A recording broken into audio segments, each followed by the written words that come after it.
So, kaya itong box. Yan, binuksan ko na kasi ito kanina, pinapabuksan ni Amo. So, yan. Ay, pagdala ng anak ko galing sa Australia. So, unang-una, yan. Happy birthday, Ma. I love you. Ay, charot. Yan. Ang una. Saan naman itong box? Charot. Yan. Under Armour na cap. Ang cute, diba? So, yan. Actually, nag-delay na ito na isang linggo. Kasi dapat, anong 19, birthday ko, dapat darating na to before 19. So, ngayon, actually, is 25 na. So, pangalawa, Birkenstock. Chanalas! Ang cute naman. So, yan. So, nung birthday ko pala, nagpadala siya ng 49,000 pesos na pera sa akin kasi nga, I'm 49. So, kaloka lang yung anak ko. So, nagpadala siya ng 49,000 pesos din. O, diba? Saan ka pa niyan? Papadala ka ng pera kung ilang taon ka na. Ganun din ang equivalent na ipapadala. Sana all, sana lahat ng anak is may puso at may pagmamahal para sa ina. I feel lucky na yung anak ko is ganun. Mapagbigay. So, second, Salomon na medyas ito.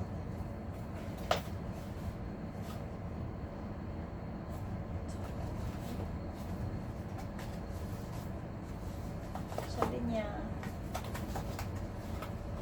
ang binili din yung medyas ay merong mahaba at merong hindi mahaba. Ay, naku, mamaya na nga.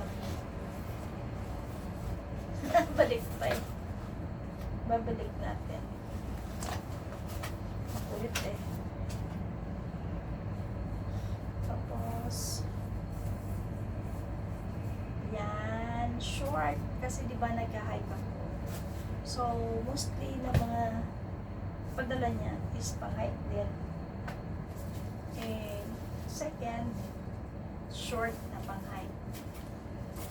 Pero, alam niyo ba guys, na kinuha sa iba pa.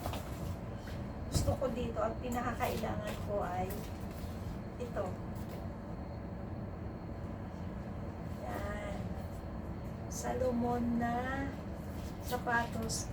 Pang-hike siya guys. Pang-hike din nyo. Diba?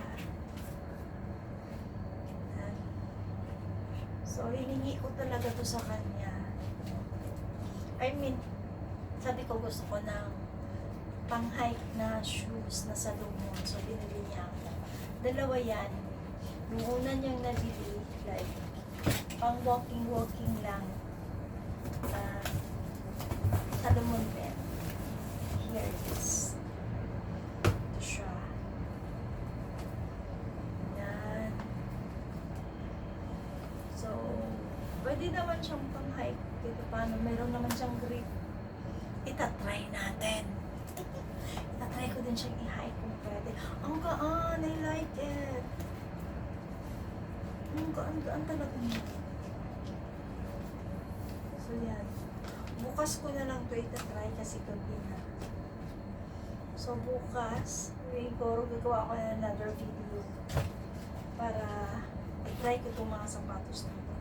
At bukas din, gagamitin ko na to kasi today is Saturday. At day of na yun bukas. So, ito yung una kong gagamitin kasi pang-hike naman talaga to. Huwag sana sumakit ang aking paa. Huwag naman, sabi nila, kagatin mo na yung sapatos para hindi sumakit yung paa mo kapag bago try nga natin. Pasakitan na.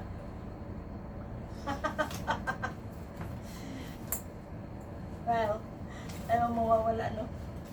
Pero, parang malambot naman. Ito talaga, ang lambot, ang ganda. Tapos, pwede yung mga damit, no? Actually, ano siya? Medyas na Salomon pa rin. Yan, Salomon. Tsaka, Merrell na, yan. Medyas, dalawa to. Binibili niya na medyas. Actually, may isang pakpako na ganito rin na hindi pa nagagamit. So, yan. Kasi, bumili din siya dati. Kung sabi ko gusto ko to, pag yung suot ko yung sapatos is yung Merrell, ito yung talagang katapat niya na medyas. Kasi pag ibang medyas, masakit yung Merrell. So, yan, may dalawa ulit. At, ayan, merong Havaianas na tukli na yung ano niya. Havaianas na slipper. Actually, ito slipper na to. Ano to sa dati niyang pinadala, hindi lang pumasok. Nabili na niya to before. Yan. So, actually, galing pala to ng Australia, guys, nung sa anak ko. Siya din yung nagpadala ng 49,000 na pera. Diba? Yan. Ang cute. So, I'm sharing this, no? Not to brag or proud na proud ako. Pero, ay na proud ako sa anak ko na mabait. Ano? Tsaka maalalahanin, mapagbigay. I'm very proud. I feel blessed. Ganon. Pero, mas gusto ko siyang i-share, no, sa inyo sa nakakakita nito. Ang dami ko kasing nakikita sa mga post na mga anak or karamihan o FW, nung nagtatanong sila kung nanghihingi ng advice kung dadalhan ba daw nila yung parents nila ng sustento, pinag-iisipan pa nila ng matagal, or nag-aalanganin silang magbigay ng sustento sa parents nila. Parang ako yung nasasaktan para dun sa parents. Although hindi naman ako nangihingi sa mga anak ko no, ng sustento kasi kaya ko yung sarili ko, may sarili akong trabaho. But then sila, kusa silang nagbibigay. Bata pa yung mga anak ko after nung nag-graduate dyan, tumulong na sa akin para makabayad ng utang kahit paano. Kasi inutang ko lang yung pinag-aaral sa kanila dati. Tapos, nagkaroon siya ng trabaho, nagpunta siya ng Australia. So, sabi ko, hindi ko kailangan ng sustento. Ayaw ko nang bigyan nila ako ng pera. Alis na lang occasion, hindi ko usually, like birthday ko or Mother's Day, okay lang yun. Pero yung monthly, kaya ko yung sarili ko. Inihingi ko lang na paminsan-minsan or kung pwede, every month bigyan nila yung nanay ko para maging masaya naman. So, yun lang.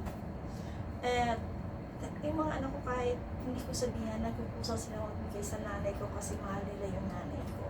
Hindi tulad ng ibang OFW na nagtatanong pa sa iba kung bibigyan ba nila ng nanay nila or nagsasabi pa na ayaw nilang bigyan yung nanay nila. Huwag naman sanang ganun, guys.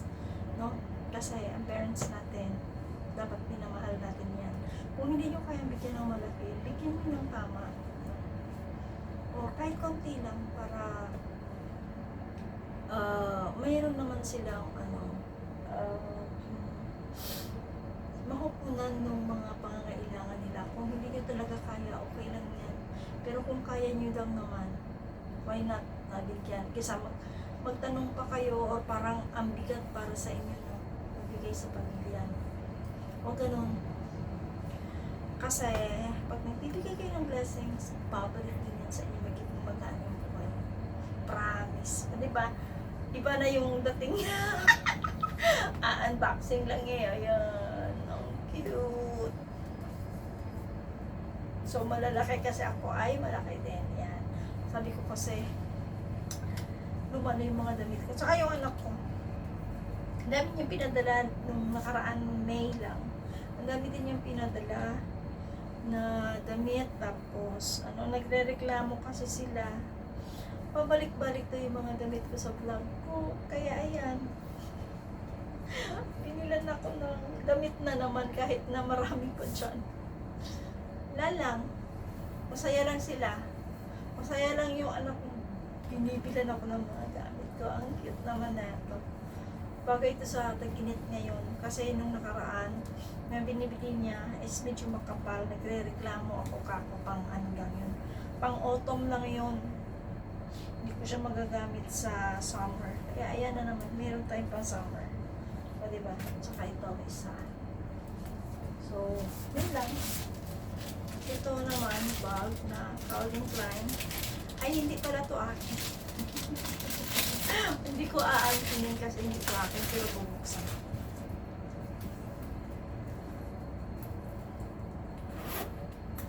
Kasi baka may laman. Baka may pera. Kunin ko. Charot! Ay, walang laman. Ito para sa kapatid ko. Hindi ko alam kung ibigay niya sa kapatid ko o pinabili ng kapatid ko. So, yun lang guys ang laman. Siguro, I don't know, baka mag-part 2 ako na isusuot ko yung shoes or ibang video naman yun. Or isasali ko na lang sa video ko na iba.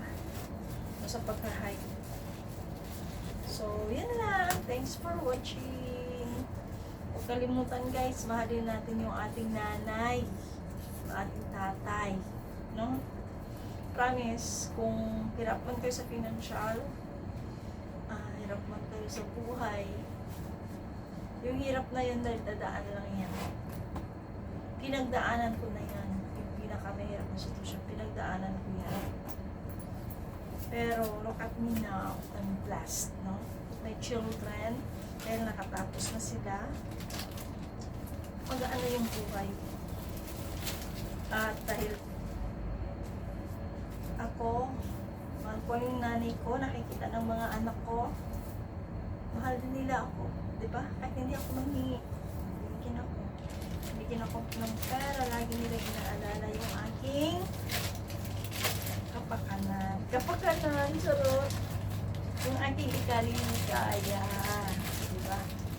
Maliit na bagay, pero ako'y masaya. O diba, may pa-I love you, ganun dapat kayo, sarot. Yun lang, bye-bye.